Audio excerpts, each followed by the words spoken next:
সংস্কার করবেন, উন্নয়ন করবেন, এটা করবেন, সেটা করবেন, খুবই ভালো কথা। তবে সেগুলো তো সময় সাপেক্ষ ব্যাপার। এদিকে অসংখ্য শিল্প প্রতিষ্ঠান গ্যাসের অভাবে বা গ্যাসের দাম বৃদ্ধি বা অন্য কোনো কারণে বন্ধ হওয়ার উপক্রম হয়েছে। তাদের জন্য কি কিছু করবেন না? কবে বিদেশিদের দিয়ে চট্টগ্রাম বন্দর সংস্কার করবেন, তারপর অল্প খরচে গ্যাস ইম্পোর্ট করবেন, ততদিনে তো তারা মরে ভূত। আবার এদিকে সুদের হার বৃদ্ধি করলেন, ব্যাংকিং সেক্টরের সমস্যা সমাধান করলেন, ভালো কথা।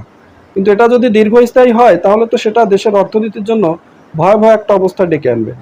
কারণ একজন মানুষ যখন দেখবে যে বিনা কষ্টে বিনা ঝুঁকিতে অধিক মুনাফা পাওয়া যাচ্ছে, তখন তো সে সারা ব্যাংকেই টাকা রাখবে, বিনিয়োগ করবে না।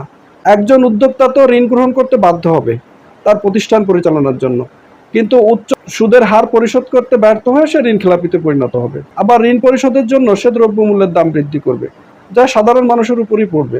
এসব বোঝার জন্য তো আসলে অর্থনীতিবিদ হওয়া প্রয়োজন হয় না, অর্থ নিয়ে পড়াশোনা করা প্রয়োজন হয় না, সাধারণ চোখে এগুলো বোঝা যায়। এসব সমস্যা সমাধানের জন্য কিছু করেন না, নাকি এগুলো সংস্কারের অংশ না?